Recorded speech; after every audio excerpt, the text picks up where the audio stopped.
kiss and I will show you how. Just one kiss is what you need tonight. We'll go dancing with the devil by the pale moonlight. Come on, do it with me now. Come on, do it with me now. Come on, do it with me. If you want my love, you gotta drink the blood. Come on, do it with me now. Come on, do it with me now. Come on, do it with me. If you want my love, you gotta drink the blood.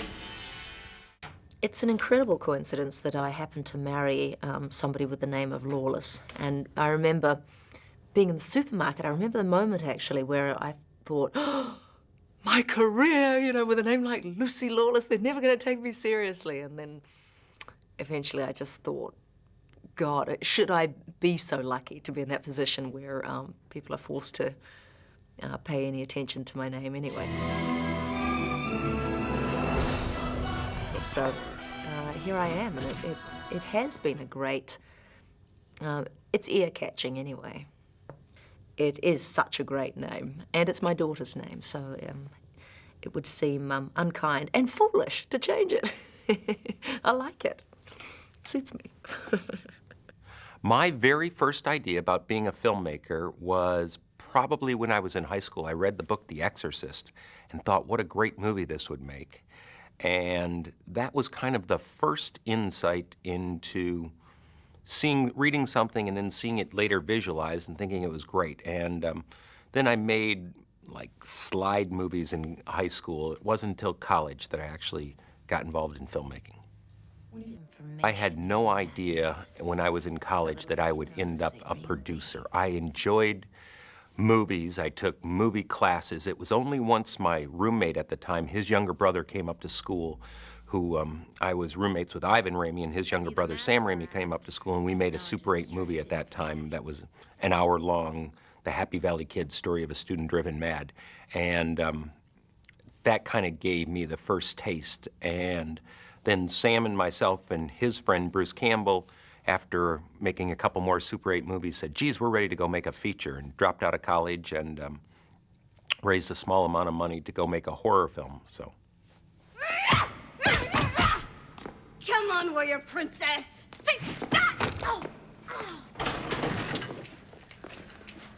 I know what the plan is. You're trying to drive me insane! I had been working on some television movies. Actually, I had just finished a couple period pieces. One was a television movie for the Hallmark Hall of Fame. And then I worked on the another period piece, which was funny, the Walt Disney film Huckleberry Finn. So I guess I was used to not being a part of the sort of modern world, which helped then going into Gabrielle as well. I wanna dance with you, I want you right next to me. I want your soul and I give you what you need to be. Feel the music, sniff your hair. I keep you warm against the cold night air. It's funny because playing a character that was a couple years younger than myself, I'd already gone through the whole adolescence and teen angst that Gabrielle still had to go through, and trying to find out who she was, especially shadowing such a prominent woman. So that was sort of frustrating because I had an idea of who I am as a person, and I had to go through this sort of tortured existence, and that was frustrating. But it always felt like Gabrielle caught up with where I was, and then I had to wait and let her go through another period in her life, and then she'd catch up with me again. No, I think I was pretty fortunate playing Gabrielle in that some episodes were the farce. And some were this epic adventure. And others were the horror show, So as an actor, it was ideal because you had an opportunity to play every sort of style that you could ever imagine. So no, if anything, it was much bigger and broader than I thought it would have been as a challenge as an actor. Yeah. No, we covered everything.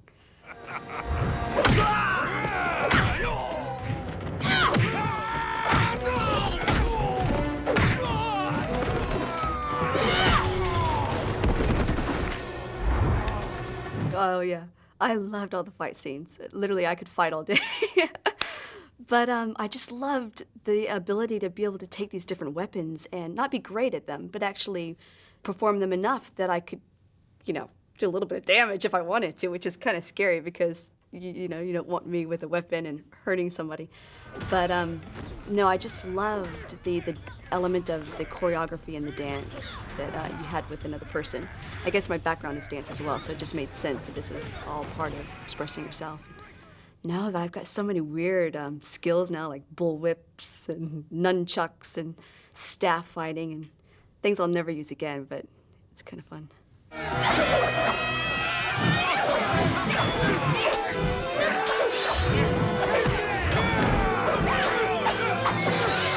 You know, I was never particularly athletic or never good at sports. Still not too, I'm better because Xena kind of smashed me into shape, but I'm not interested. I don't want to do martial arts classes. I don't want to do any of that stuff. So it was a shock to me every day when they'd go, Lucy, you fight something. I'd go, you're kidding. Haven't we done with the fights yet? You know, can't you just cut them together or something? I think it was a survival mechanism in me that I would just, immediately the fight was over, I would forget about it. And every time they'd tell me my fight was up, I would just go and do it and try to get it over with as quickly as possible. Be as good as you can, because then the pain will be over sooner. But people always think I'm really into that stuff, and I'm totally bewildered by it. Zero interest.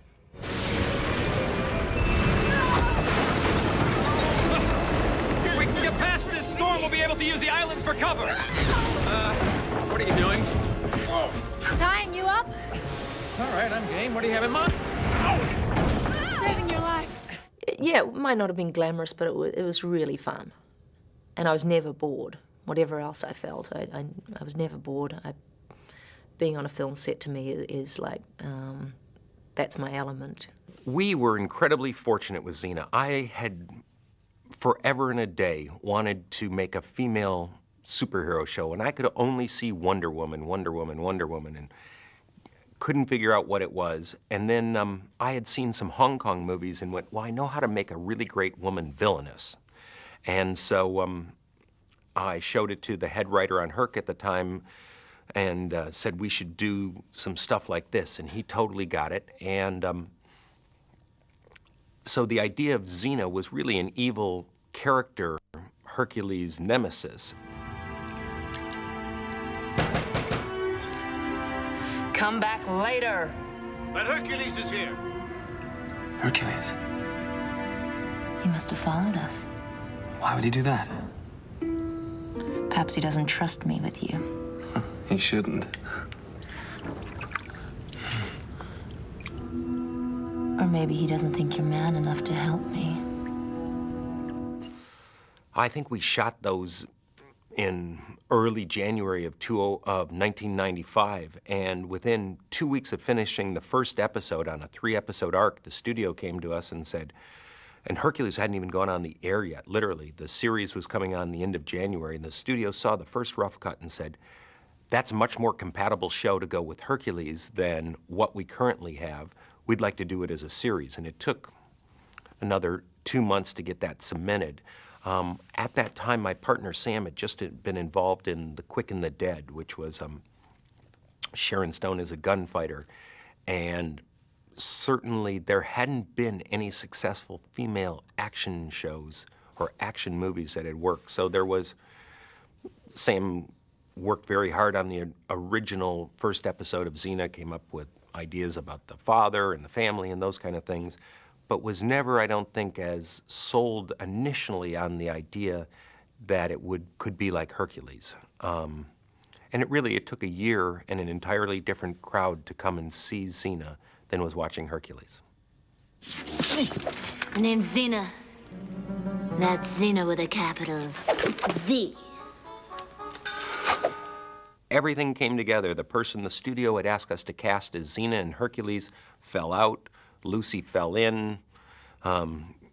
It never would have worked with anybody else, or it would have been very difficult with anyone else in the lead to pull that off.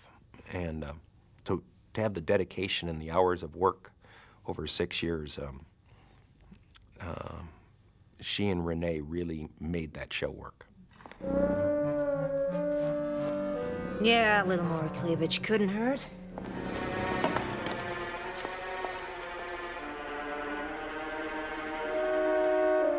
Get out of my way. Over my dead body. That can be arranged. Lucy ended up as Xena through a whole series of, by default. At that time, Universal Television was making a series called Weird Science with the star Vanessa Angel. And they happened to have a hiatus during January and early February. And one of our executives said, could you please use Vanessa Angel, because she's very promotable and a fine actress in her own right, in Hercules as this evil warrior woman. And we went, sure, very attractive woman. She had actually come in to audition for us on one of the early Herc movies, and sent Vanessa off to horseback riding school, sent her off to martial arts school, and although she's a great actress and a great comedian, we kept getting reports back from the horse wrangler and from the martial arts trainer going, geez, guys, you could be in trouble with this. You're going to really have to double her. And we said, fine, we've doubled people all the time. And then December 29th, I got a call from her manager saying, Vanessa's trapped in London, she's sick as a dog, she can't fly, and she's gonna have to pull out of that part. And we went, oh my God, what are we gonna do? It's impossible to cast, and we had to start shooting. So we kind of scrambled, and we had used Lucy in the previous episode of Hercules, and I made a bunch of calls to women who I had worked with prior to that and said, do you want to go down and do this part? And they said no. And finally I called Eric Grundeman, who was the producer down here in New Zealand, and said, Eric, how about finding Lucy and see if she can do it? Because she had, and I told the studio, because they didn't know they were doing a Xena series. It was just for a 3-episode arc. And they went, yeah, well, you just used her. And we said, well, we'll dye her hair black. They went, okay, I guess, yeah, fine, because on basically December 31st, nobody from America was going to get on a plane and fly to New Zealand to be in Hercules, the syndicated show. So they found Lucy off camping somewhere, and that's kind of the rest was history. So. Estragon!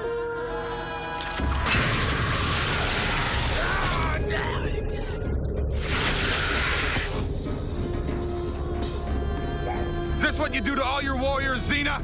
Only those who don't follow my code. I will always remember the day that I got the part of Xena. It was a 3-episode arc on Hercules, a show that hadn't screened yet. It was still its first season. We were traveling around New Zealand, my husband, my little daughter and I, completely incommunicado. And we were staying like at my sister-in-law's, my sister-in-law's place. And my brother happened to be picking up his mail at my parents' empty house. And he picked up the phone, he answered the phone, and it was the casting agent saying, is this the house of the parents of Lucy Lawless? And my brother said, yeah. Well, where is she? God, I don't know. So they tracked me down through, I don't know what means, to find out where I was. I happened to be in Wanganui at my sister-in-law's place, and they got me. They said I'd gotten the job, which was a great thing because we were penniless, wondering where the next buck was coming from, and I don't know. I had felt for a while I was on the precipice of something really, something cool, something exciting, and just didn't know when that break was going to happen. I had been in Los Angeles, I guess, about for 6 years, working pretty steadily in television and some feature films, and had this audition to play a character on the television movie for Hercules. So I went in, had a callback, and then I remember meeting Rob and basically auditioning for him. He's such a wonderful, warm man with a sense of humor, thank God, because I think I ruined all of his camera equipment by bumping into it and knocking it down. So that was my introduction to Rob. And yeah, and then he has this, for some reason, he has this ability to think that I can pull off different types of roles, because he just became this, like, I guess I call him my champion, because he kept giving me these opportunities I had never had before to play different types of characters. Because I'm not really the feisty type of person, and yet he saw that in me. It's really interesting.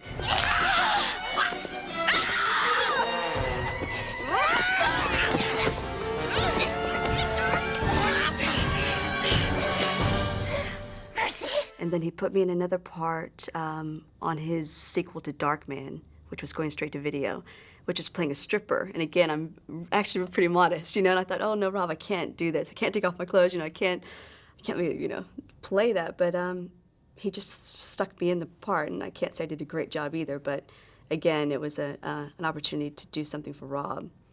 And then Xena came, and I think he always had me in mind, but that Rob had a lot of resistance from the studio in wanting someone that was younger to play the part. And so he just persevered through all the auditioning processes that, you know, I went to.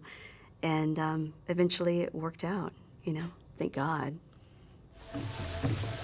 Go away! You're interrupting a religious ceremony. Yeah, well, if you're sacrificing yourself to the water god, he's not home. You're wasting your time.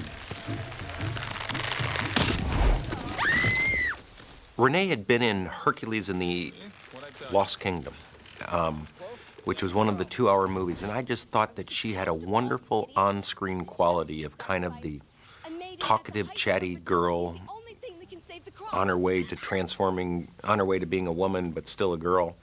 So, and she had a great work ethic and a very nice on-screen quality. So whatever it was, whatever she had that I related to and thought that other people would relate to. So we looked before we started it, because she just wasn't handed the role. She had to come in the room and win it, and she won it against people who have gone on to be big stars in their own right.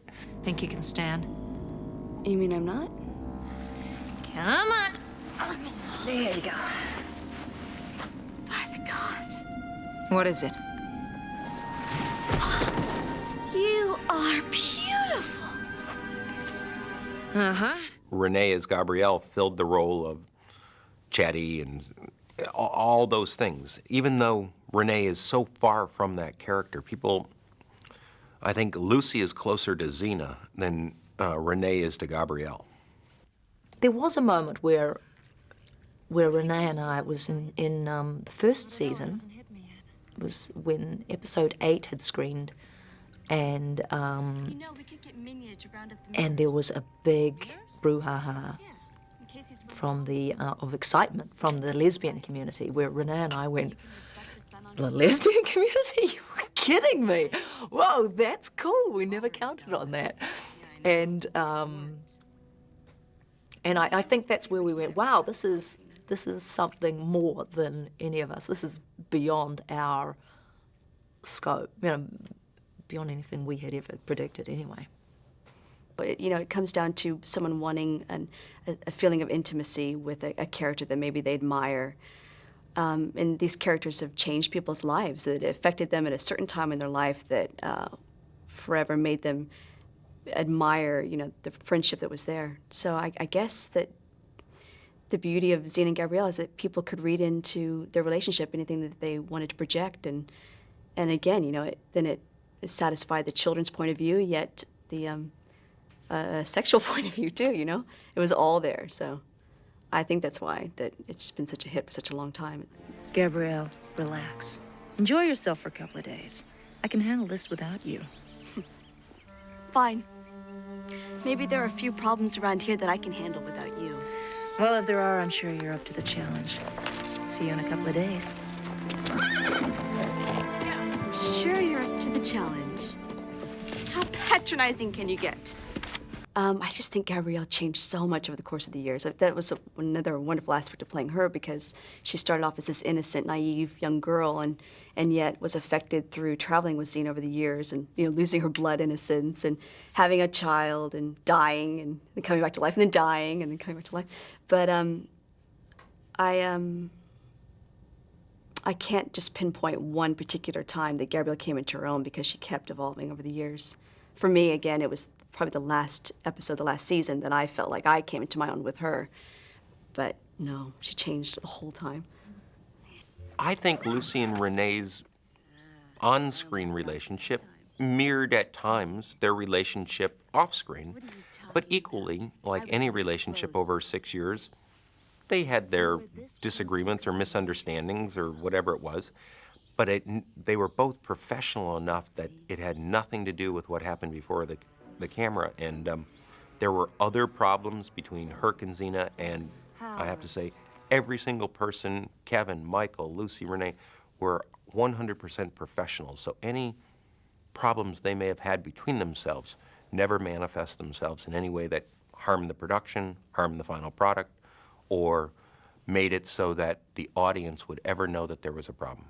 Actually, it's funny. No, if anything, I envision my being in the second season as a difficult time because I was missing my family.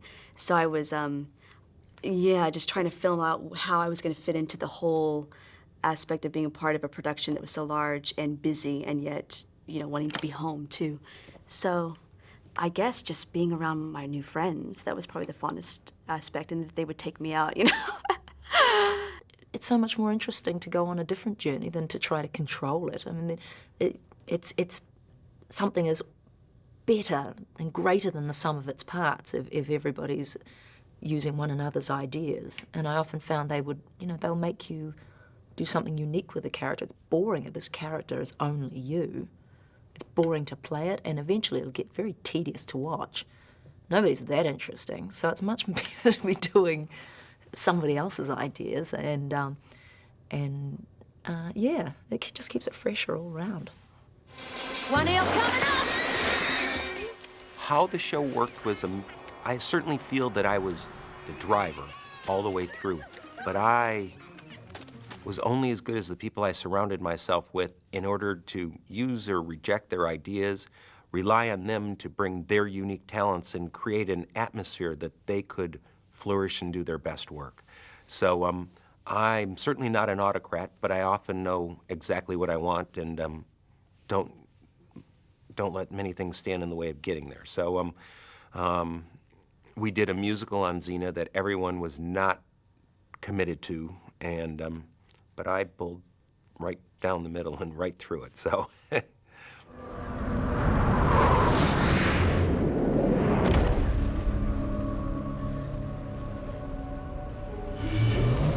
Rob Gillies, I'd have nothing to do with him. No, Rob Gillies is a genius, and I love him. I'm in business with him right now. He's production designing on a movie we're shooting down here, and he's a friend and a hardworking, smart guy. I'll be right back. Gabrielle? Stay here. Donnie Duncan, totally responsible for the look and feel of Xena. Harder working VP you'd never find. I think, once again, it was just a set of circumstances that led to us having Donnie on Xena, and I think his ethic and work ethic was so important to setting up the early tone on Xena.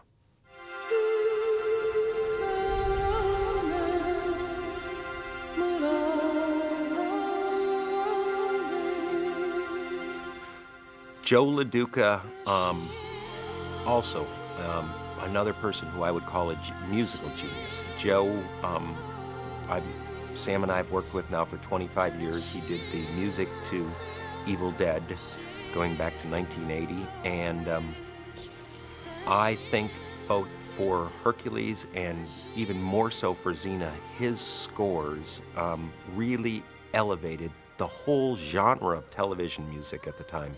And Joe has been acknowledged and rewarded for his contributions to the show, and but I really think that he gave it the heart and soul.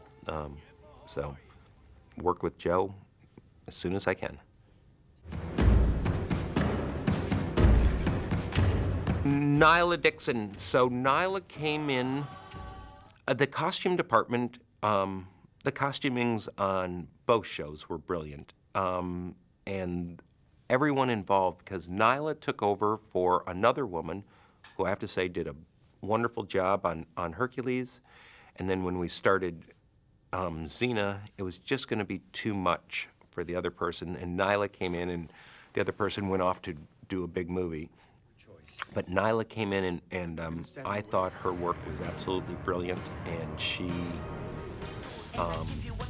everything I needed to know about Nyla, because I learned we were doing this big crazy musical, and I had 50 different costume changes. And there was one I forgot to tell Nyla, like the day before it shot, and already her department were in tears from working 19-hour days, and she was playing mother hen to everybody. And I said, oh, you know what, Nyla, it doesn't really matter. It's okay. You don't have to come up with a costume for that. I'm so sorry I forgot it, and blah, blah. Well, lo and behold, she came up with this wonderful costume for this crazy, sexy tango dance, and it was exactly what it needed. And so she's another person who, besides being blessed with great talent, will go the extra mile.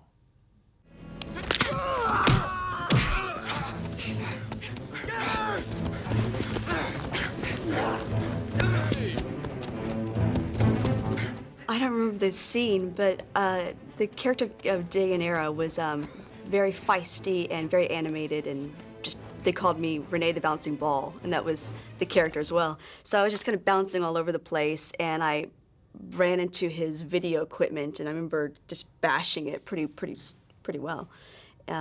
So yeah, I think I don't know if he ever used it again after that, but at least he didn't forget me. What are you doing? Ah, following your advice. What do you mean? Just smelling the flowers. That's good. Yeah, I definitely became more lazy as an actor on the show because, you start to know the characters so well and your relationship with the other characters, like Xena, that you don't have to put in the time of trying to figure out the point of view of the character in order to play the part. So yeah, I could just do more like Lucy. I could look at the script the night before and have a pretty good idea of what was happening in the scene. Yeah. But now I have the ability to be able to play other parts, so I'm going back to my first sort of compulsion of wanting to know everything I can about the character. Which, I don't know if that's always a good thing, but I like the process. So. Okay. Now we help him. It was fun actually playing the sidekick because I didn't have the responsibility of having to carry a show. I didn't have to look a certain way or watch what I said in public, all these things. And I admire Lucy for handling it so well. But yeah, and I could be the goof. Yeah, basically I just sort of did what I wanted to and had a good time and followed Rob quite diligently. And he's the one that kept the character developing over the course of the 6 years. He'd come to me and say, we're looking at her becoming a pacifist. How do you feel about this? And a lot of times I think he questioned his own thoughts, but then would come to me and knew that I knew the character well enough to think if it would work. And we just went from there.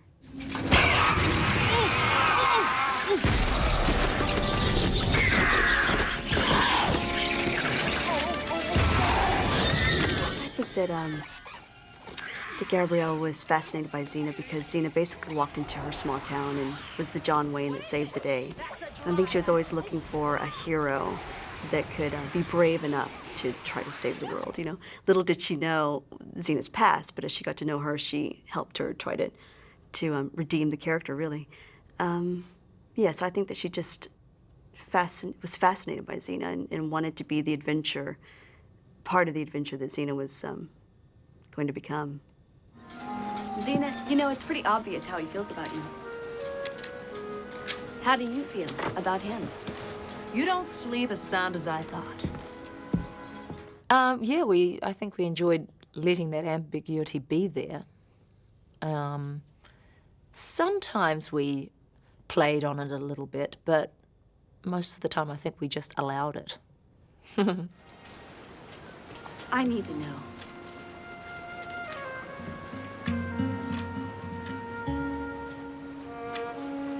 I don't think that... Two things, actually. Gabrielle was in a way, Xena's redemption throughout her life, and then she was the price of Xena's redemption in the end. Yeah, Xena had to give up being with her, and a lot of the fans weren't happy about that. They would rather have Xena unredeemed and together with her gal pal. But sadly, that doesn't make a dramatic ending to a show. So we'll always go for the stronger choice and see what happens. Xena. Diana. Welcome. Priestess Tramp was one of my favorites from then, because it was so challenging for me to play three characters in one episode, and the special effects that went with that at the time. You know, there was no CGI, or it was pretty primitive then. Ha! Xena! Let's take the baby! Get the baby out of here! Oh, the baby! Oh, no, Meg, Meg! That was just so much fun. I love doing the comedies because predictably, you just laugh all day long. So I think in many cases, my favorite episodes are comedies. The whip is mine. Frying pan's yours. Howler is mine. She's yours. Yeah, my other favorite episode was A Day in the Life, directed by Michael Hurst. That was just charming. It was the most charming film experience I'd ever had. Because Michael keeps everything light and wistful and funny and full somehow. I mean, that's Michael's character, and I think that really it really shaped the episode. It's really buoyant. Her courage will change the world.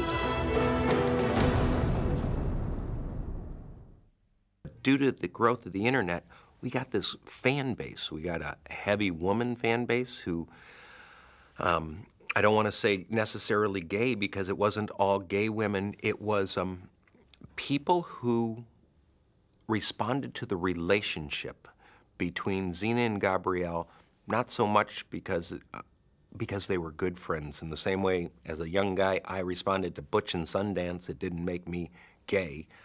But I always liked that those two guys trusted each other to cover their back, to do all that. So the internet and really that people could write one another and say, have you seen this? I think had a tremendous impact on the quick growth of Xena and got a whole new group of people to watch it that never would have watched it. And it took about a year to notice that the traditional people watching Hercules, which was the lead-in, and the people watching Xena started to very quickly change. And it wasn't the same audience. There was probably 50 or 60% of the people would watch it all the way through. But each show, a lot more kids watched Hercules and then didn't watch Xena. And a lot more adults watched Xena then. So it was kind of unique that audience shift. But I give a lot of that to the growth in the internet. One of my favorite all-time episodes was A Day in the Life, and one because we had Michael Hurst as our director for the first time, and he just created this wonderful playground to experiment in, and also because I was the brunt of all the great jokes. That, Xena kept throwing all the fish at me, and I swear Michael Hurst was enjoying himself way too much. 'Cause it was way beyond the shot that he needed, and she just kept throwing those fish at me, and loved the idea that I reeked for a week, So that was one of my favorite. The unique opportunity that led to us to have to make Xena doesn't exist anymore. The market for syndicated television shows are gone. Nobody would ever say, hey, go make a show about mythology or warrior women or whatever it is. So I would have loved to have that opportunity, but it just doesn't really exist, and it's been done. So it'd be hard to say, let's go do a new one. What's nice about Xena is it opened the door to a whole, up until that time, even though people don't think of this, there weren't any female-based lead shows. The one before that, because I had to fight very hard with the head of Universal at the time, Sid Sheinberg, who said, Hey, I did Bionic Woman, I did Cagney and Lacey. They didn't work, really. And they were successful, but they had no value, residual value. He says, I don't think they'll work. He says, I just don't think people will show up to watch them. Well, Xena is second that worked. Then they got Buffy, and it really led to a whole retooling of girl power. And it came because there was nothing like that before, and now it's every single show is female-driven. So it really was the first seed, and that opened that door. And that's something, although no one's ever going to go back and write about it, or to me, I'm kind of glad that I got to get my foot in the door so other people could follow. Oh, I guess I hoped this role would change my life. I don't know what I thought. I always thought it would be a smashing success because I was just young and stupid. You know, I just thought that's what happened to American shows, you know.